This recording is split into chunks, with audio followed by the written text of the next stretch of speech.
Isang magandang araw ng bakbakan mga kaibigan. Welcome sa Boxer Shorts.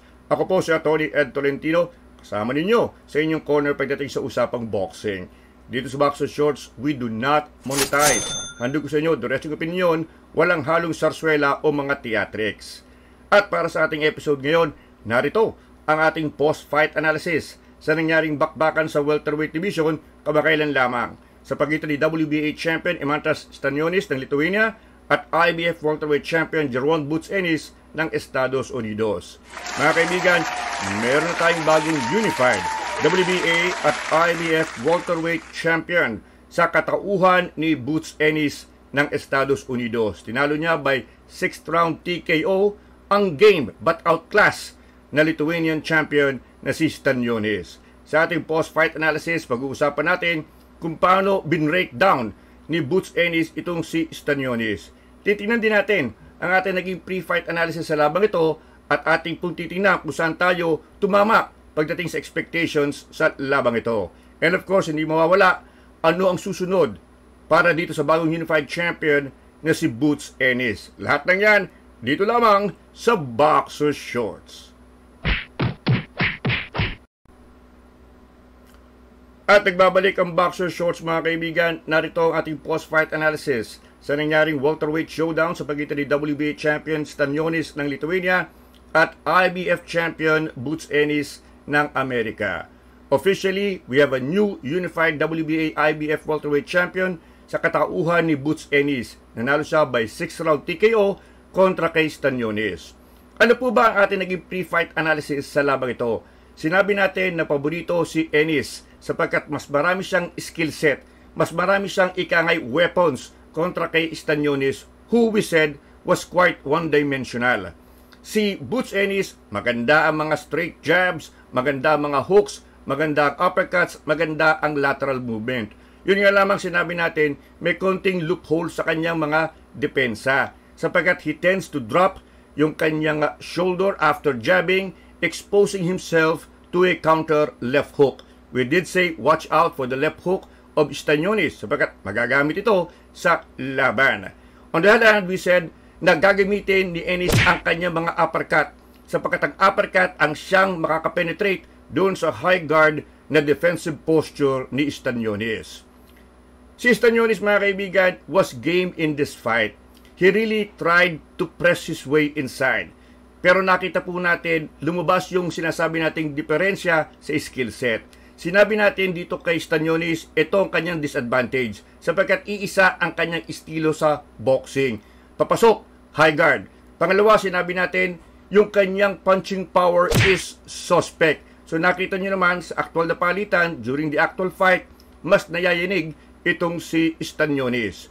Pangatlo, sinabi natin, yung inactivity will take its toll sa labang ito sapagkat iilang laban lamang ang nairehistro ni Stanionis in the last 2 or 3 years. He was inactive relatively. So, mabigat ang kinakaharap nitong si Stanionis. Now, in fairness mga kaibigan, in the first round, second round, fifth round, tumama naman yung Stanionis. Napuruhan nga niya, tinamaan din niya ng left hook itong si Boots Ennis. Nakita niyo doon sa opening round, lumabas yung sinasabi natin na susceptibility ni Ennis sa left hook. Tumama ng left hook itong si Stanionis. Pero hindi niya mapuruhan and most importantly, hindi masyado nayinig itong si Boots Ennis. Kinaya ni Ennis. On the other hand, kapag si Ennis na ang bumigay na suntok, talagang kilig to the bones itong si Stanionis. Now, ginamitan ni Boots Ennis ng mga straight punches early on itong si Stanionis para hindi makalapit kaagad. So, he used straight punches to keep itong si Stanionis at a safe distance. Now, Stanionis, to get away from the straight shots, was forced to go down. Bumaba siya, hoping to bob his way inside. Bob and weave his way inside. Pero nakasulubong po doon ang mga uppercuts ni Ennis. So, straight punches to keep Stanionis malayo sa kanya, gumamit ng mga straight shots itong si Ennis. Ang ginawa ni Stanionis, para maiwasan yung mga straight blows, medyo bumaba siya. Medyo yumuko ng konti. Ang problema, nakasalubong ang mga uppercuts ni Ennis. And then of course, we saw the body shots of Ennis. In fact, in the 6th round, mga kaibigan, suntok sa bodega ang pumwersa kay Stanionis na umatras. At pagkatapos nung siya may ipit sa corner, dumagundong na ang mga combinations ni Ennis, prominente ang mga uppercuts hanggang sa mapaluhod itong si Stanionis in round number 6. He was able to survive the round, mga kaibigan, pero ang kanyang trainer na si Marvin Sumodio sinabihan na ang referee na it's over, stop the fight, sapagkat ayaw niyang maparusahan pa ng todo ang kanyang boksingero. Kumbaga, live to fight for another day. So it was a spectacular performance, mga kaibigan, from Butch Ennis. Sinabi naman niya after the fight na talagang sineryoso niya ang labang ito sapagkat mabigat ang expectations kay Stanionis din. Nirespeto niya ang kakayahan ni Stanionis. Sinabi niya, kumbaga, nasa level ng oposisyon eh. Alam niyang magaling, so kailangan he has to do his homework. Hindi siya pwedeng magpapetits-petits. And he did live up to expectations, mga kaibigan. Kumbaga, nabura yung memory ng kanyang dalawang huling laban na very, very unimpressive. Ganyan po ang boksingero, mga kaibigan. A boxer rises to the level of his opposition. Nakita nyo, Tony, parang andali ng laban. No, because magaling Stanionis, alam ni Ennis yan, and he did his homework well.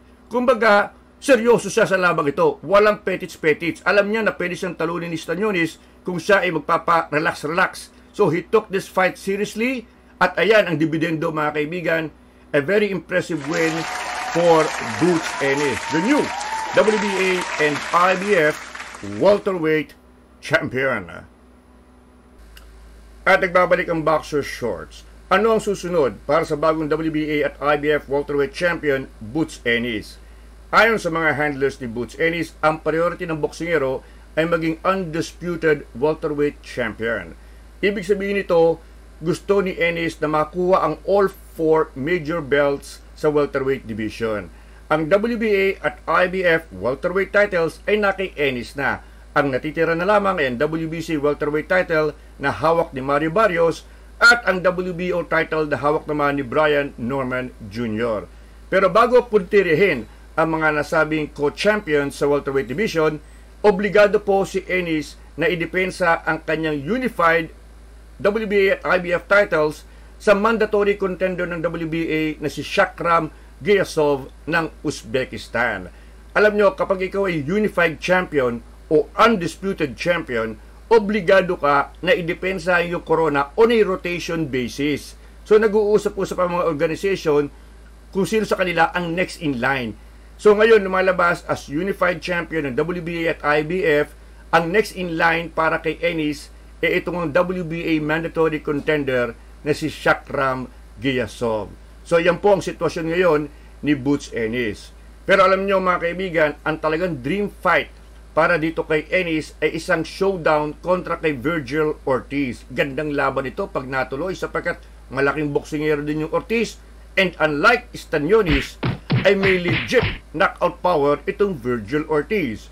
Lamang nga si Ortiz ay lumalaban sa mas mabigat na divisyon, doon sa junior middleweight o 154-pound division kung saan siya ay interim champion. But no problema yan, sapagkat si Ennis, malaking boksingero, kayang-kayang umakyat sa 154 pounds. But like I said, ang priority nga po ng mga handlers ni Ennis ay i-wipe out, i-clean muna itong welterweight division. Kunin muna ang lahat ng titulo sa 147-pound division. So far yan, mga kaibigan, in the back burner o in the future plan muna ni Ennis ang laban kay Virgil Ortiz. But that's the fight that we are waiting for. And with that, mga kaibigan, yan po ang ating express post-fight analysis sa nangyaring laban ni Ennis versus Stanionis. Ako po si Atty. Ed Tolentino, muli nagpapasalamat sa inyong patuloy na pagsubaybay dito sa ating munting YouTube channel. As I love to tell everyone, walang personalan, buntalan lang!